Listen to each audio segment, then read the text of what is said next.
Welcome back in, everyone, to the 2025 Baylor Pro-Am event. Joining me now, one of our original guys here at Cracked Racquets. Of course, you all will remember him best as a Baylor men's tennis All-American, the former #1 doubles player in the country, Jimmy Bendeck, joining us once again. Jimmy, first of all, it is great to see you, my old friend. How are you doing today? I'm doing amazing. Yeah. Happy to be back in the WAC. Yeah, I know. Yeah. I can only imagine how nice it must be to be around this group. And just let's start right there. What does Baylor men's tennis mean to you? Why is an event like this something that I knew you would not be missing? Yeah, we're getting right into it, right? Yeah. No, it's actually super emotional being back. You know, it's being able to reflect the time that, we're in college, how fast it goes, and then being out of college for, now 5-6 years, how much this time formed who I am today, how much the people that are around, whether it was the teammates, the coaches, or even people who were not necessarily directly involved with the program, and how much that resonates with, any success or any happiness or how I face challenges today. And it's actually super emotional being back. Yeah. And getting to be with some of the people I love. I can only imagine. And I am, on that note, what is the biggest difference as you return to the tennis facilities, as you return to this campus? I'm curious if you notice anything being different. What are the things you have missed most? Yeah, I mean, I would say that I do feel like Mike has done an incredible job of building a bigger community. It seems like a lot more people are involved from a community perspective and just wanting to get to know the guys and be a part of their lives and support them. I definitely think that obviously hosting NCAAs this year was super cool. And obviously that experience for Mike and being able to do it at Baylor and the best facility or one of the best facilities in college, I think that was a really cool thing. But probably most of all being back is actually seeing kind of the city of Waco. It sounds random, but the city of Waco has completely changed since the last time I was here, for the better. And we were talking about it, Connie and I were talking about it, of how, how different it is and how cool it would have been to be here now with everything that's happened in the city and the school. That truly does make it a better experience for the players. Yeah, I asked Connie the same question. What's one thing you would tell current players, students, whatever it may be, to take advantage of during their college years? What was one thing you wish you maybe had taken better advantage of during your own time? Oh, there's a lot of things. There really is a lot of things. I think that, maybe it's not something you take advantage of, but it's a change of perspective. Being grateful every single day for the opportunity that you have to be a Baylor Bear on the men's tennis team here. In college, I was having this conversation yesterday, like life kind of happens at you. But if you can take a step back and really see what's being provided to you, and the opportunities and the people that care about you and are invested in your growth, it really will make the entire experience so much better. And I fell victim to that, where I was, just living life and maybe that I was not grateful, but I didn't realize how much effort was putting into me as an individual. And what you quickly realize is the second that you don't have that, it totally disappears, right? And then you realize that life is really on your own and you don't have an entire team of people trying to make you better. How wonderful would it be to have a trainer in your life day in, day out? I could tell you 1,000 things that we get here that I don't have that I would love to have. I would love to have massages, and I would love to have a trainer and a fitness coach and coaches telling me what to do and a mental coach. Mm-hmm. These are all things that I want to pursue now as an individual that I would have to pay a lot of money for or make a lot of sacrifice for, that are being provided at the highest level here. And that's just specific to the program, but it's really just the entire community, right? There's so many people that are here for the athletes and for the tennis guys and tennis girls and all the athletes at Baylor. And until you leave, you sometimes don't realize how grateful you should be for it. No, it's very, very well said. What do you think make Michael and Isaac? I know Michael was your assistant, not your head coach. Was Isaac a third coach here as well, right, by the time? What do you think makes them such an effective coaching staff? Number one, they're real. Yeah. And I think that's resonated with me when they were my coaches. They authentically care about the players. They know what they're talking about, but they shoot you straight, right? And I think as they continue to develop the program, as they continue to recruit and have different players, I think that realness actually creates success. And the reason why is because trust is the key to coaching, in my opinion, and having not only trust in the actual game, but trust that that person actually has the best interest in mind for you. And I think they do that, and they do have that for every single one of their players. And I think we're starting to see the benefits of that trust because it's holistic, right? It's not just on the tennis court, it's outside the tennis court too. And we're starting to see that in all the pro players and all the success that everybody's having on tour. I think a lot of it directly correlates with how they built the program and how they, live really their everyday lives. No, and I think case in point is you see all of the guys having success off in the pros from the collegiate level. I think across the board, what we're seeing here at Baylor, you are starting to see at other schools as well. As a former number one doubles player in the country, how upset does it make you when you see Connie Franzen in the top 50?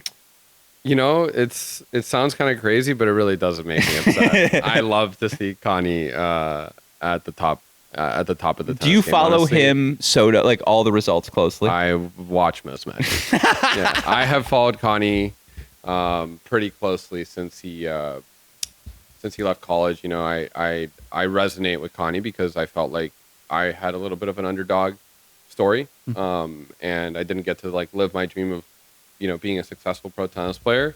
But I saw Connie from the very beginning, right? And I saw the true underdog story and what he went through and the sacrifices he made and having someone believe in themselves when a lot of people were believing in him was a pretty special thing to see.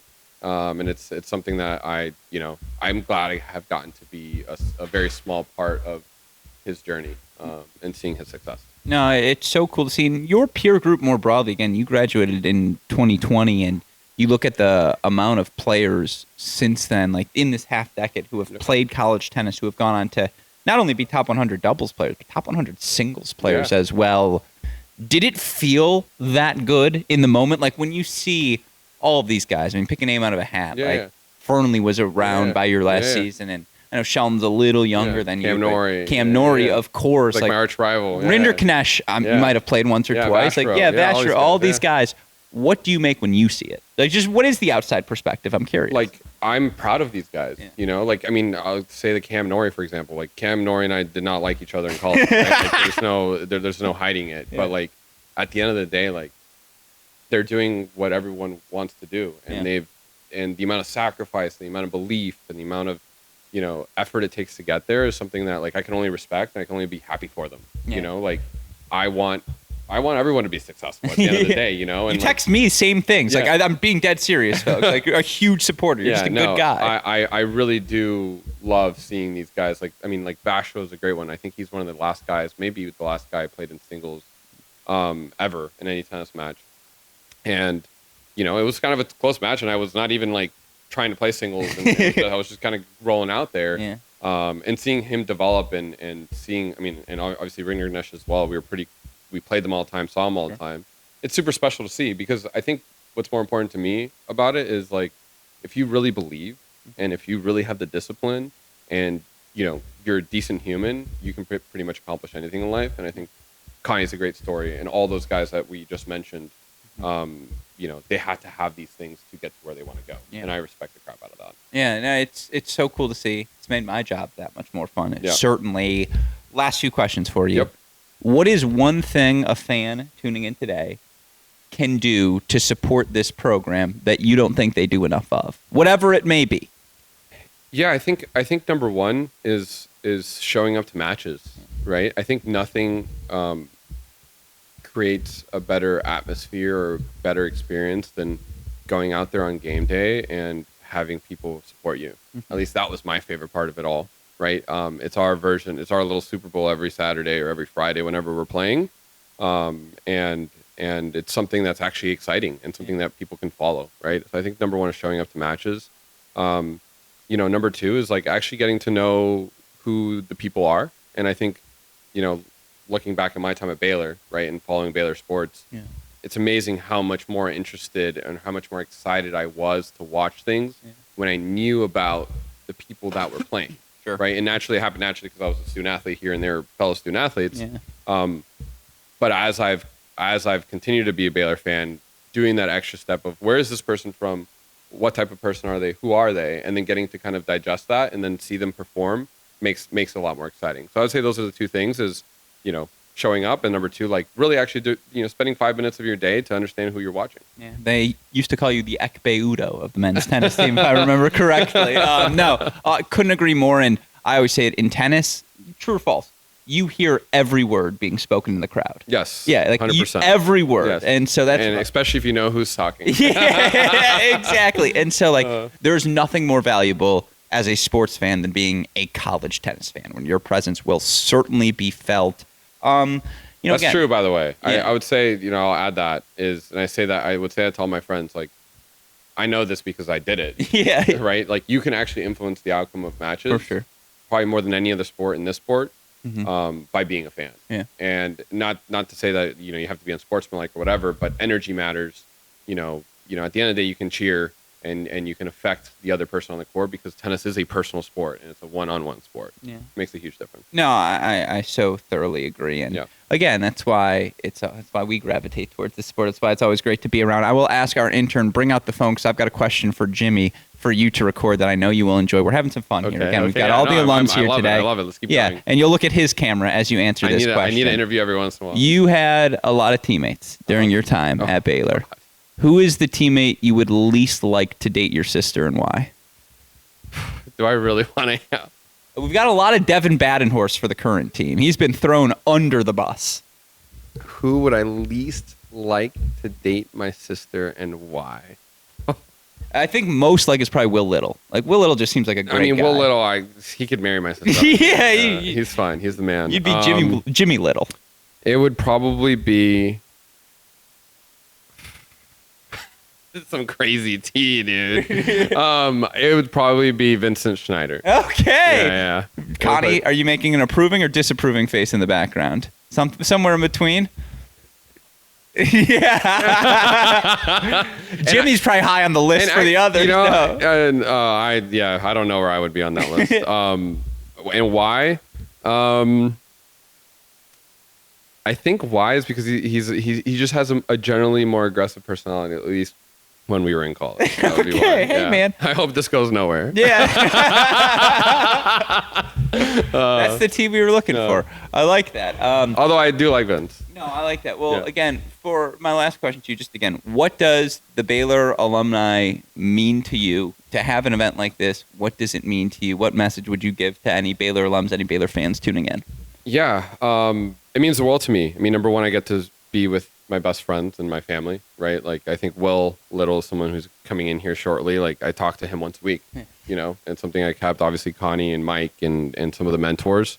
What it means to me is a community that sometimes we forget we have, that until you're back with them, you don't realize how important they are to you.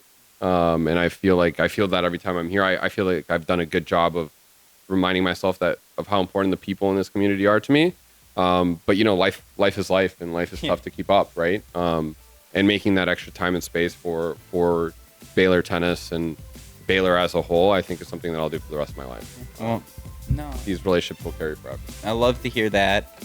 I always enjoy seeing you, my friend. Yeah, again, one of our original guys at Cracked Racquets, Jimmy Bendeck. Pleasure, my friend. Thank you. Thank you.